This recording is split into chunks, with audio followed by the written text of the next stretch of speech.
Baiklah, anak-anakku sekalian, Bapak ucapkan Assalamualaikum warahmatullahi wabarakatuh.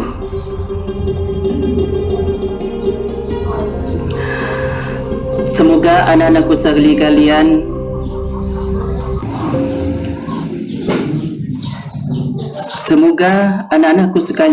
selalu dalam lindungan Allah Subhanahu wa taala.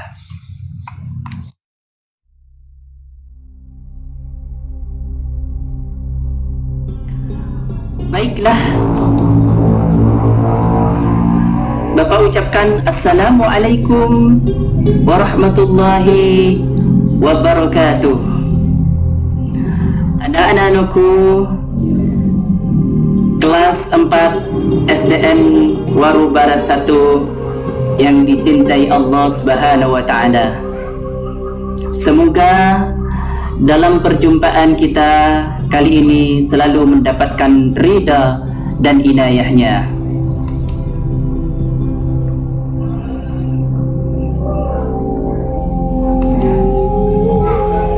Oleh karena itu, kita tidak berhenti selalu mengharapkan ridhanya agar senantiasa dalam naungan ilahi Rabbi.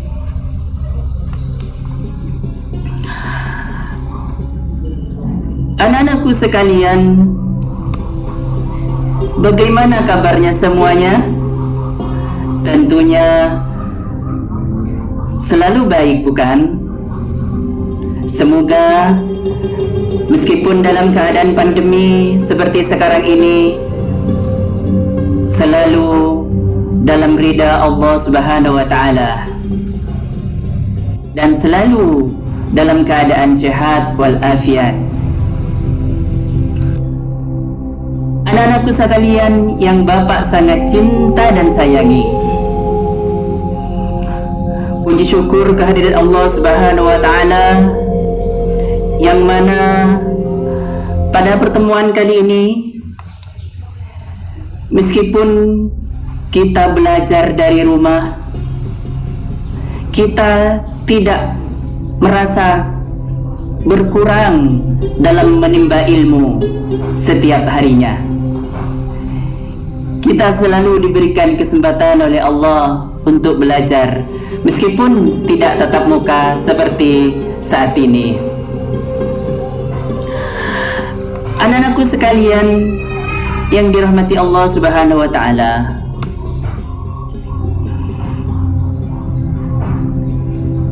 pelajaran kita kali ini adalah pelajaran agama Islam dan budi pekerti kelas 4.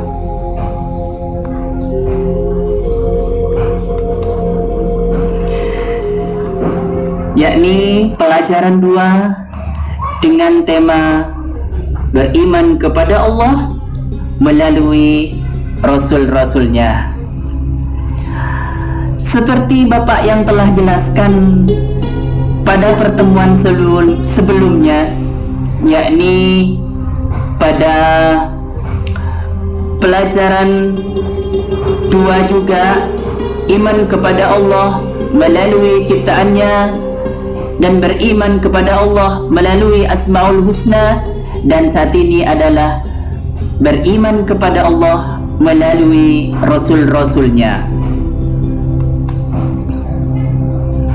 Nah, anak-anakku sekalian yang Bapak sangat cinta dan sayangi, sebelum melangkah lebih jauh, marilah kita berdoa kepada Allah Subhanahu wa taala agar senantiasa mendapatkan ridhanya dan mendapatkan hidayahnya.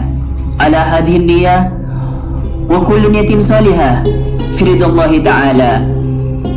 Bismillahirrahmanirrahim. Raditu billahi rabba wa bil islami dinah wa bi Muhammadin nabiyya wa rasula. Rabbi zidni ilma warzuqni fahma. Amin ya rabbal alamin. Anak-anakku sekalian, tema kita beriman kepada Allah dan Rasul-Nya, dengan subtema beriman kepada Rasul Allah. Siapa kira-kira yang tahu tentang iman? Masih ingat? Baiklah, anak-anakku sekalian, iman adalah al-i'tiqadu bil qalb wa talaffudhu bil lisan wa af'alun bil arkan. Iman adalah meyakini di dalam hati,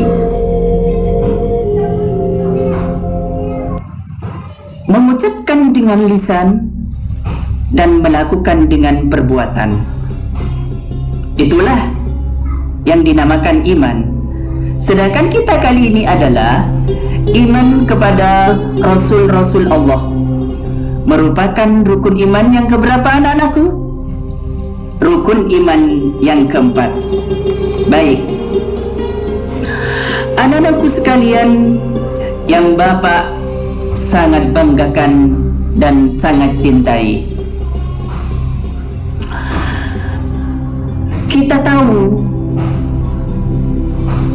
apa sih atau siapa sih Rasul itu, atau beriman kepada Rasul. Siapakah Rasul itu? Rasul adalah seorang laki-laki pilihan Allah Subhanahu wa Ta'ala yang diberikan wahyu untuk dirinya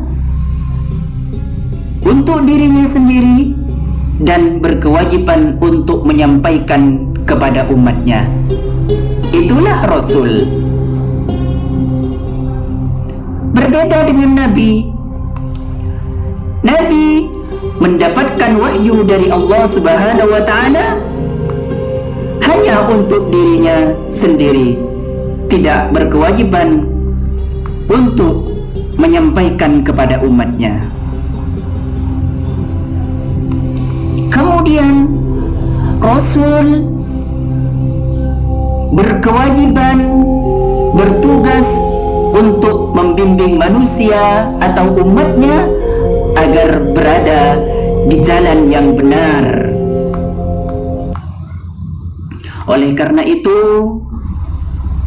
Rasulullah Sallallahu Alaihi Wasallam ada yang menyatakan bahwa Rasul tersebut ada 313 Rasul, dan yang wajib diketahui ada 25.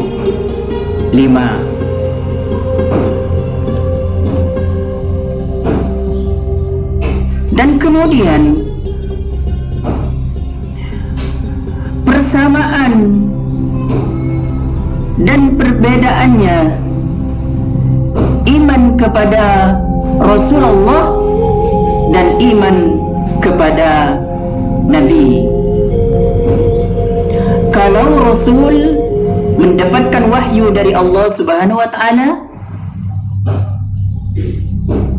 untuk dirinya sendiri dan disampaikan kepada umatnya, sedangkan Nabi mendapatkan wahyu dari Allah Subhanahu wa Ta'ala hanya untuk dirinya sendiri.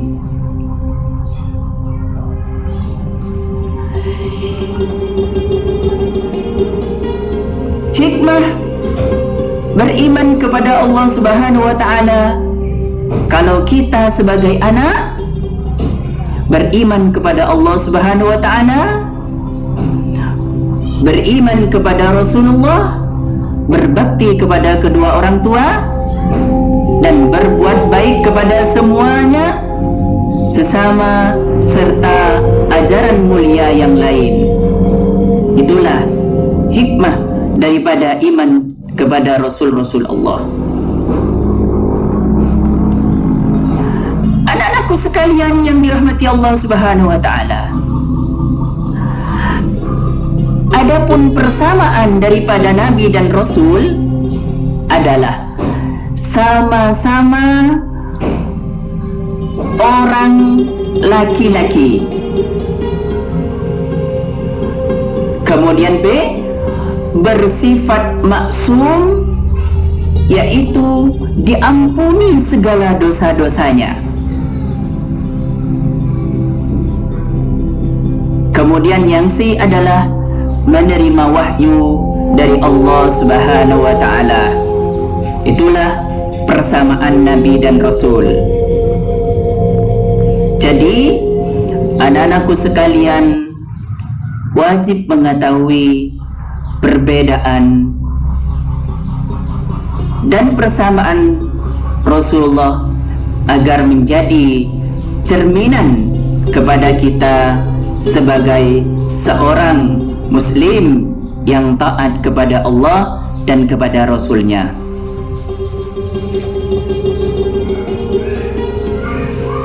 Pun juga persamaannya lagi adalah sama-sama memiliki mukjizat, mengesahkan Allah Subhanahu wa Ta'ala,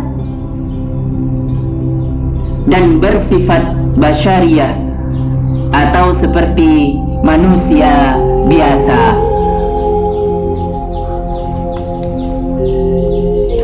Anak-anakku sekalian yang Bapak sangat banggakan dan sangat cintai, perbedaannya adalah Nabi tidak wajib menyampaikan wahyunya, namun Rasul tadi wajib menyampaikan wahyunya. Nabi tidak memiliki umat, kemudian Rasul memiliki umat. Yang C, menguatkan syariat Rasul sebelumnya. Kalau Nabi adalah mendapatkan wahyu agar disampaikan kepada umatnya, diutus kepada kaum yang beriman kalau Nabi, kemudian memiliki 3 sifat, yakni siddiq, amanah, dan fatonah. Tabligh tidak ada. Nabi belum tentu Rasul, karena Nabi hanya mendapatkan wahyu dari Allah Subhanahu wa Ta'ala hanya untuk dirinya sendiri, tidak berkewajiban untuk menyampaikan kepada umatnya. Anak-anakku sekalian, semoga kalian selalu ceria ya, dan semoga kalian bisa mengamalkan yang kita pelajari pada saat ini.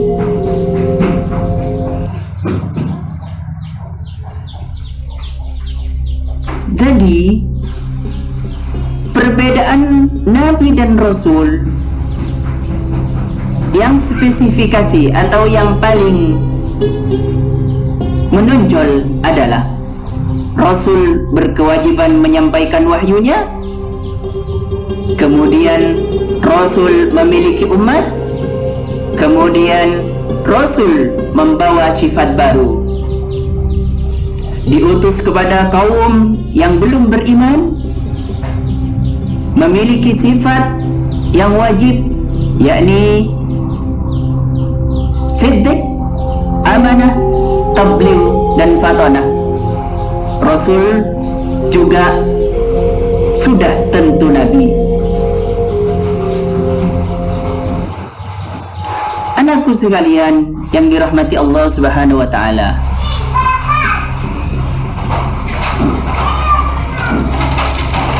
adapun jumlah daripada Rasulullah sallallahu alaihi wasallam atau Nabi utusan Allah Subhanahu wa Ta'ala ada 25, mulai dari Nabi Adam, Idris, Nabi Nuh, Nabi Hud, Nabi Soleh, dan Nabi Ibrahim, Lut, Ismail, Ishak, Yakub, Yusuf, Ayub, Su'aib, Musa, Harun, Zulkifli, Daud, Sulaiman, Ilyas, Ilyasa, Yunus, Zakaria, Yahya, Isa, dan Muhammad. Seperti dalam sebuah lagu, Adam, Idris, Nuh, Hud, Saleh, Ibrahim, Lut, Ishak, Ismail, Yakub, dan Yusuf, Ayub, Su'aib, Musa, Harun, Zulkifli, Daud, Sulaiman, Ilyas, Ilyasa, Yunus, Zaka, Yahya, dan Isa, serta Nabi Muhammad, semuanya Nabi dan Rasul Allah. Kemudian di samping yang 25 ada yang namanya Nabi Rasul Ulul Azmi. Rasul Ulul Azmi adalah Nabi dan Rasul yang memiliki ketabahan dan kesabaran yang sangat luar biasa dalam menyampaikan dakwahnya. Sampai-sampai beliau itu ujiannya sangat berat sekali. Namun beliau tetap tiada berhenti untuk menyampaikan risalah yang diberikan oleh Allah Subhanahu wa taala. Rasulullah Azmi ini memiliki keistimewaan seperti dalam sebuah lagu, walau ujian dan cobaan tiada henti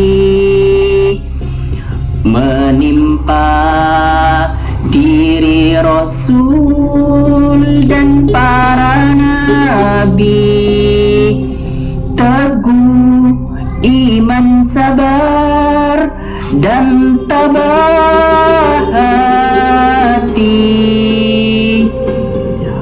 hingga diberi julukan Ulul Azmi.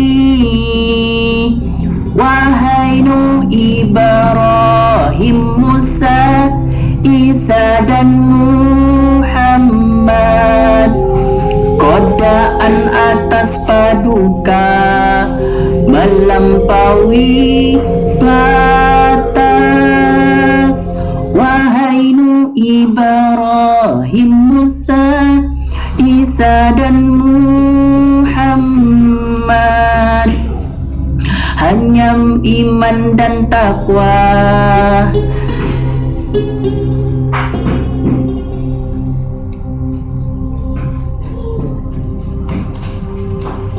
agar selalu mendera.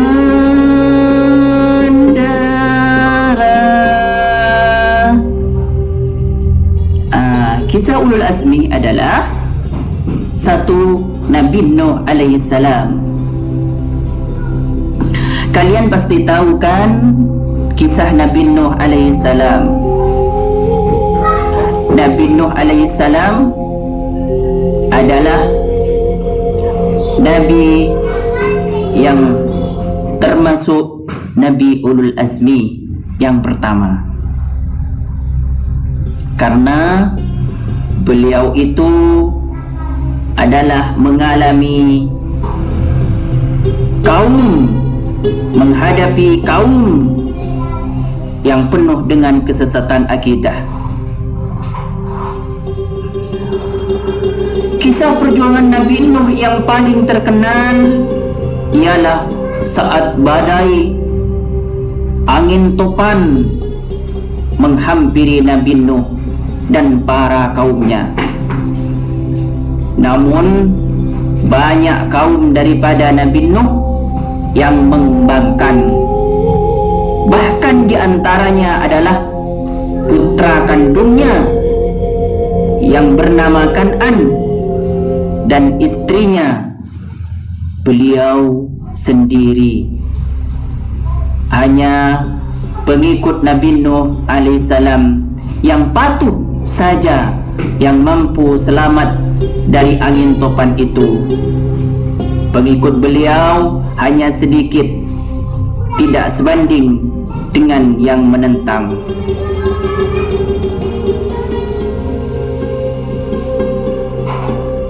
Itulah, dan keselamatan tersebut diberikan oleh Allah Subhanahu wa taala, keistimewaan kepada Nabi Nuh dan kaumnya yang beriman, yakni keistimewaan dalam perjalanan dakwahnya.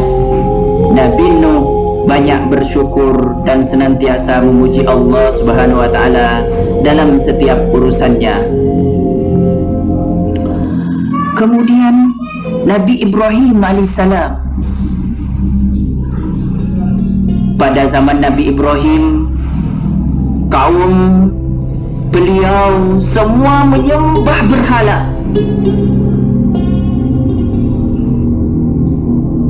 Hingga pada suatu ketika Nabi Ibrahim menghancurkan semua berhala-berhala tersebut yang menjadi sesembahan kaumnya dan Raja Namrud.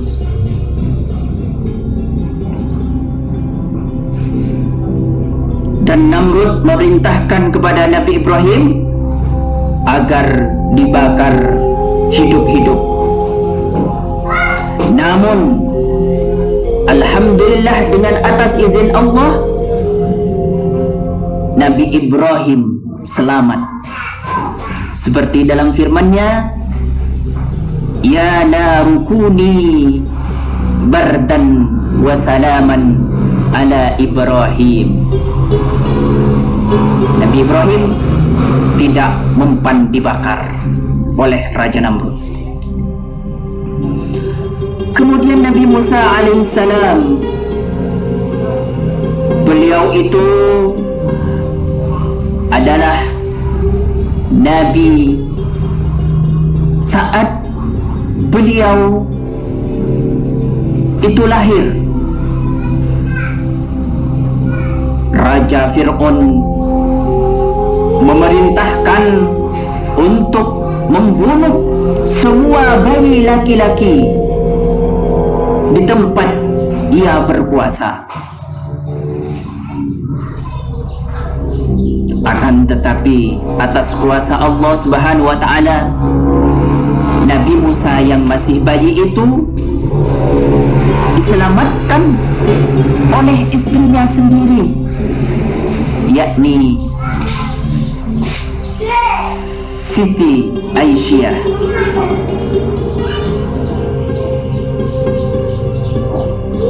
Tanpa sepengetahuan Raja Fir'aun itu, diam-diam Siti Aisyah mengambil peti yang ada di kolam aliran Sungai Nil.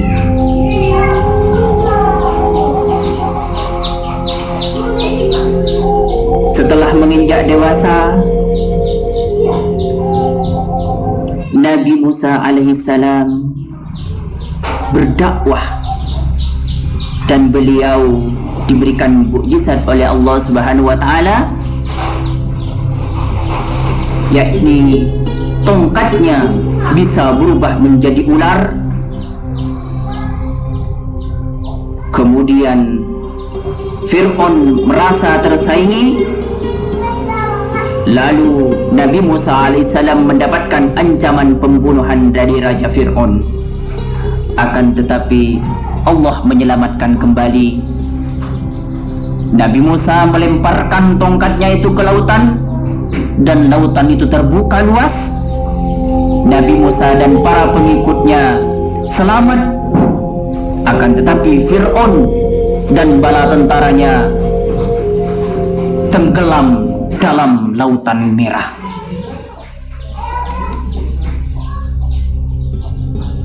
Yang keempat adalah Nabi Isa alaihissalam. Nabi Isa adalah Nabi yang lahir tanpa seorang ayah. Beliau lahir hanya dengan seorang ibu, yakni Siti Maryam. Beliau difitnah oleh kaumnya sendiri hingga dia akan dibunuh berupa pembunuhan salib. Namun dengan atas izin Allah Subhanahu wa taala, Nabi Isa diangkat ke atas langit menukar dengan kaum beliau yang seakan-akan menyerupai Nabi Isa. Alhasil yang dibunuh dan disalib itu bukanlah Nabi Isa alaihissalam, melainkan Yudas Askariot yang disalib itu. Nabi Isa diangkat oleh Allah Subhanahu wa taala. Kemudian yang terakhir adalah Nabi Muhammad sallallahu alaihi wasallam, junjungan kita baginda Rasulullah sallallahu alaihi wasallam. Nabi yang paling akhir zaman, sehingga apabila masih ada yang mengakui sebagai nabi, maka sudah dipastikan orang itu berbohong, karena tidak ada nabi lain. Yang terakhir hanyalah Nabi Muhammad SAW. Sama seperti dengan nabi beserta rasul sebelumnya, beliau juga mendapatkan banyak rintangan dan halangan yang begitu berat.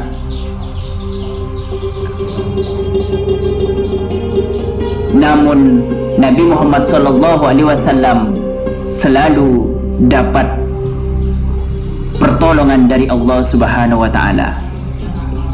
Dan hanya Nabi Muhammad SAW yang mampu memberikan syafaat kepada umatnya dunia dan akhirat.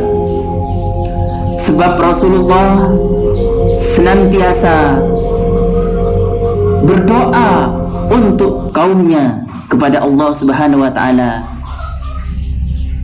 Begitulah cintanya Nabi kita Muhammad SAW kepada Rasulnya. Dan semoga kita, anak-anakku sekalian, diakui sebagai umat baginda Rasulullah SAW. Nabi Ulul Azmi ini disingkat dengan sebutan Nimim: Nuh, Ibrahim, Musa, Isa, dan Muhammad. Anak-anakku sekalian, jangan capek-capek ya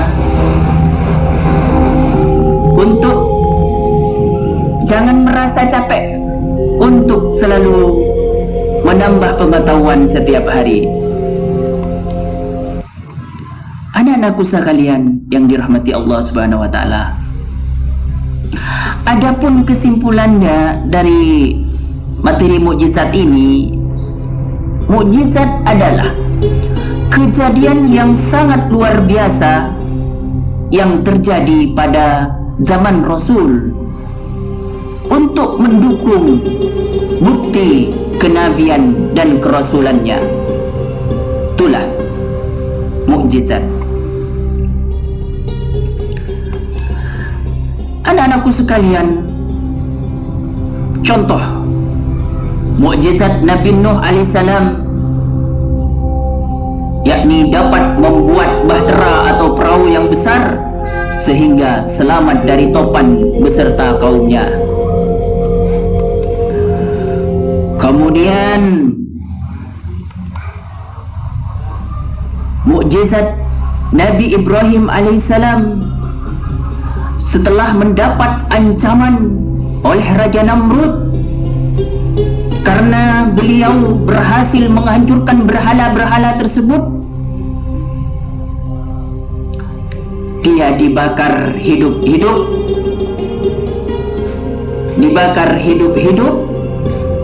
namun Allah Subhanahu wa taala menyelamatkannya.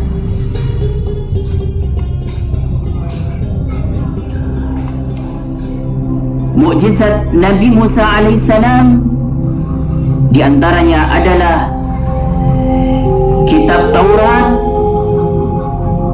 kemudian tongkatnya dapat berubah menjadi ular, dan tongkatnya lagi dapat membelah lautan.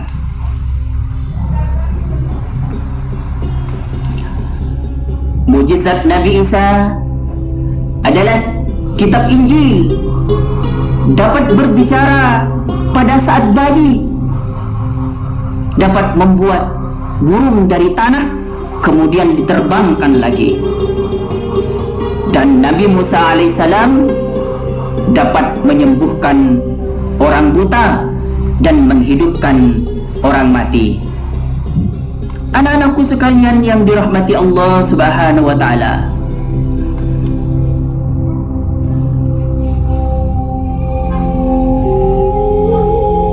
mukjizat Nabi Muhammad SAW yang terbesar dan bisa dirasakan oleh kita sampai saat ini adalah Al-Quran. Mukjizat yang sangat besar dan agung, yang selalu kita baca setiap harinya, yang selalu kita telaah setiap harinya, agar menjadi petunjuk bagi kita sebagai umatnya. Kemudian mukjizat Nabi Muhammad SAW adalah peristiwa Isra dan Mi'raj Nabi Muhammad SAW, yakni dengan mendapatkan perintah solat. Dan yang ketiga adalah mukjizatnya adalah dapat membelah bulan. Itulah mukjizat baginda Rasulullah SAW, Muhammad SAW, yang dirasakan kita sampai detik ini, yakni Al-Quranul Karim sebagai petunjuk.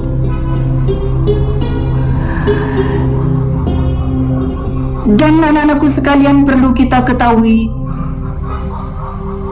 Rasulullah SAW mempunyai sifat wajib, yakni siddiq yang berarti benar, amanah yang artinya dapat dipercaya, tabligh yang artinya adalah menyampaikan, dan fatanah artinya adalah cerdas. Kemudian anak-anakku sekalian, kebalikan daripada sifat wajib adalah mustahil.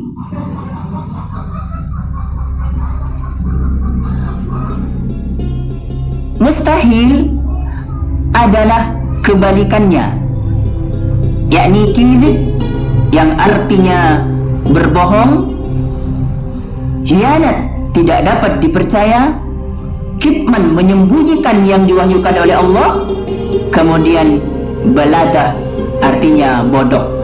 Itu semua mustahil dimiliki oleh para rasul, karena Rasulullah SAW telah mempunyai 4 sifat wajib: siddiq, amanah, tabligh, fatanah. Anak-anakku sekalian yang dirahmati Allah Subhanahu wa taala, tentunya kita sebagai orang Islam wajib mengetahui dan menghafal nama-nama Nabi dan Rasul yang wajib kita ketahui. Baiklah anak-anakku sekalian,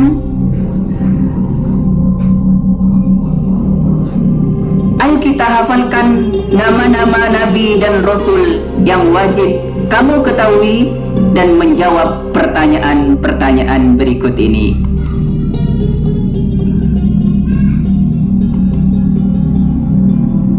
Latihan ya, siapkan bukunya dulu ya.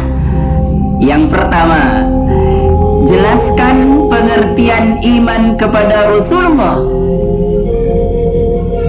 Yang kedua, sebutkan perbedaan Nabi dan Rasul. Yang ketiga, jelaskan pengertian Rasul Ulul Azmi. Yang keempat, sebutkan mukjizat Nabi Musa alaihissalam. Dan yang kelima, sebutkan sifat wajib dan mustahil bagi Rasulullah sallallahu alaihi wasallam. Anak-anakku sekalian, semoga materi ini dapat bermanfaat bagi kita semua, khususnya bagi Bapak pribadi. Akhiran, wabillahi taufiq wal hidayah warida wal ilayah. Wassalamualaikum warahmatullahi wabarakatuh.